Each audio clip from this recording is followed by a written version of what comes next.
And you can also use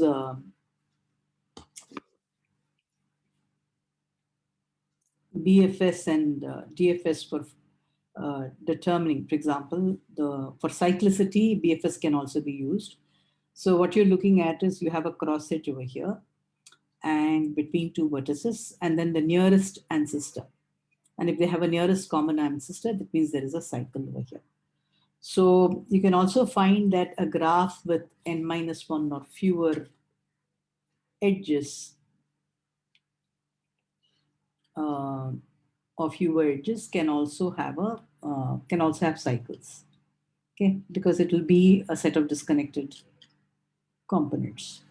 If it has two or more components, then another important problem is finding what is called the articulation points on a graph. This is also a very interesting problem.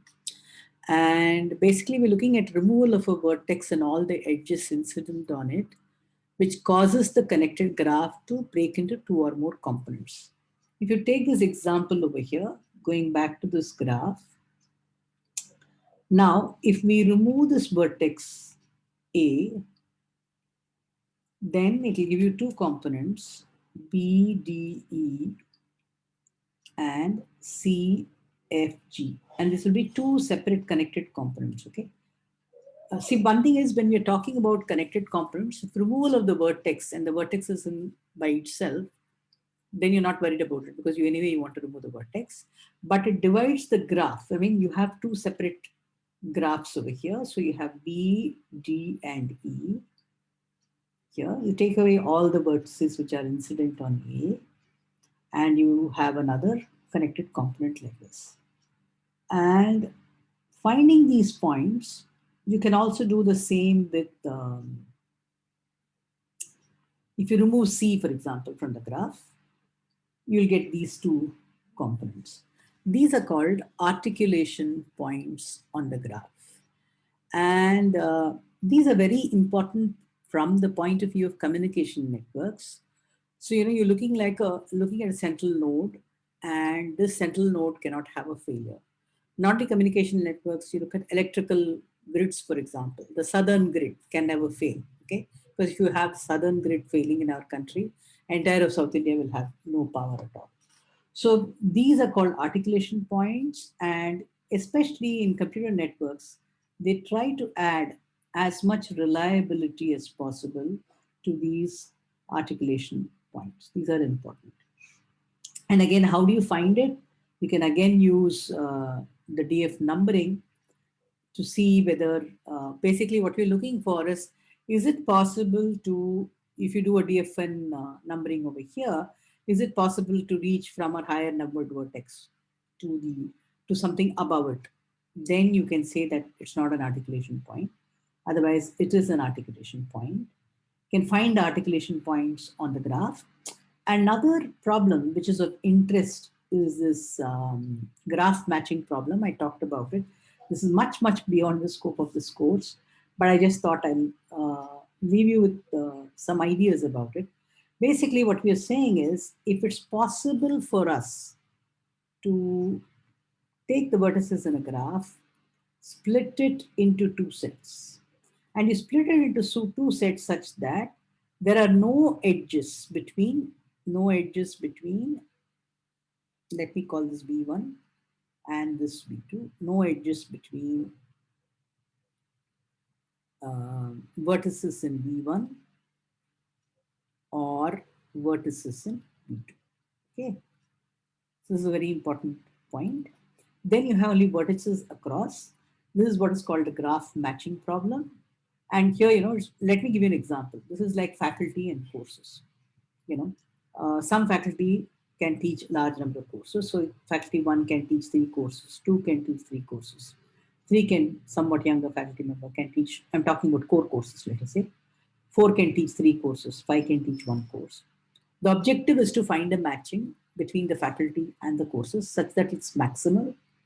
Maximal matching is a very important problem. Of course, you could enumerate all the possible matchings that are there, and that would take exponential time. But I'm not going to talk about this. So, but it's an important problem. Lot of work, people still working quite a bit on finding this augmenting path. And such a graph is what is called a bipartite graph. Okay, basically you can partition it into two sets and find the paths between from one set to the other such that the matching is maximum. It's very similar to your match the following kind of stuff that you might have done in school. So to summarize, this kind of comes to the end of the course. I'm sorry, graphs I did not cover in great detail because anyway, in the algorithms course, you're going to learn a lot and from faculty who are much smarter than me. So I think you should leave it. And to summarize, these are the various things that we did in this particular course. We started with program correctness. We learned about proof rules. We used Allegik and RBIG for this. And then we looked at complexity analysis. We looked at time complexity. And we basically found out in proof rules before we learned that you can, there are some systematic ways of proving program correctness. In fact, there is a person called Deepak Kapoor, who used to be in State University of New York at Albany, who actually wrote a program prover. You know, so given a program and a set of preconditions, you could actually prove whether the program is correct or not. You can run it, give it to this program prover, and it will tell you whether your program is correct or not. Then we did complexity analysis in a machine-independent way, and it was not related to the MIPS of the computer, and we found out that there are some very simple rules, and even here, we only looked at the big O notation in particular, which was big theta or big O notation. We talked about lower bound, upper bound, and tighter bounds, but essentially we were talking about somewhat tighter bounds, the big O upper bound. And here again, we did not talk too much about algorithmic analysis, which is not worst case time complexity. There are other kinds of, as I already mentioned, there's something called amortized analysis, which is also quite popular. And you did actually examples of amortized analysis when you worked on the stack, which was doubling, and queue that was, when you're resizing the queue, resizing the hash table, resizing the stack, one of the tutorial questions that we had given. And then we talked about ADTs. Array is a random access. Then we talked about the list, the stack, and the queue. All the list, stack, and queue are all lists. Stacks are essentially specialized type of list. Queue is a special type of list. And here we did distinguish quite a bit between what you call the implementation. This is another thing we talked about. Two particular types of implementations: the array and the linked list. I also told you about a node space implementation much later when I talked about graphs. Oh, before that, I forgot to mention, we did sorting algorithms. And here we looked at both order n squared sorting algorithms, and we also looked at order n log n sorting algorithms. Okay, and we did searching algorithms too. We looked at,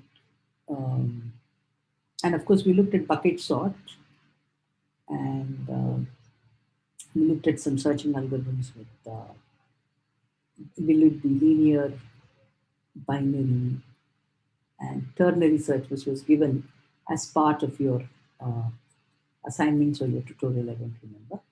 Then after these are primarily linear data structures. Then we did some non-linear data structures: the hash table, binary tree, priority queue, binary search tree, balanced BSTs, graphs. And then we did some miscellaneous data structures like your skip lists, and I also talked about extendable hashing. And then I think pretty much this is the, we also talked about, when we talked about the binary tree and we talked about Huffman coding, I also talked to you about another type of encoding scheme called the LZW coding. So this is pretty much what we have done in the course. And I think I'm more or less done. And I must say that, although I did not meet you guys, I only see your muted mics and your, uh, video that is off. I felt very happy to do the online Viva, although I think it took about 22 hours or something like that. But I think it was well worth it because I really at least met you in person over video. It did me a lot. It did feel good to meet all of you. And I must say that most of you have done in the Viva, for example, the Viva was quite easy. And I must say most of you have done well. There are very few who have not, I think, basically not looked at the material at all.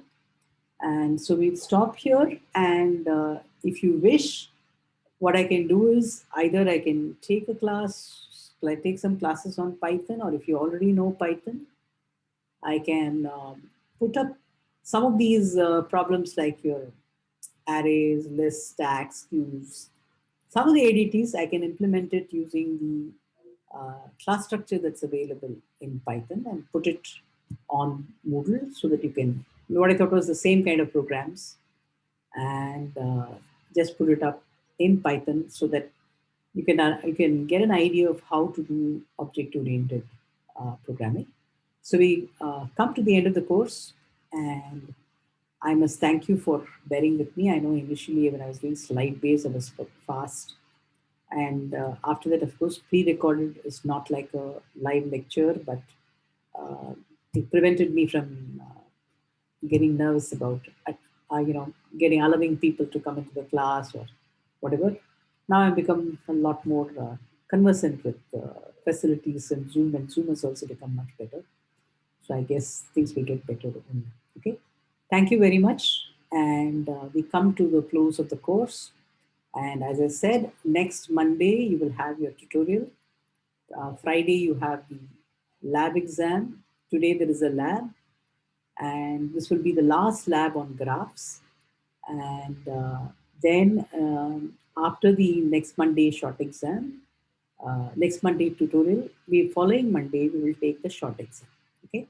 And that will kind of finish up to the end sem.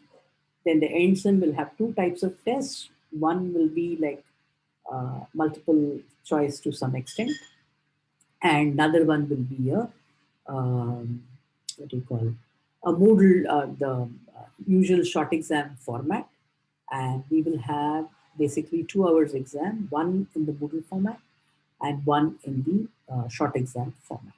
Okay, are there any questions, comments? There is a chat over here.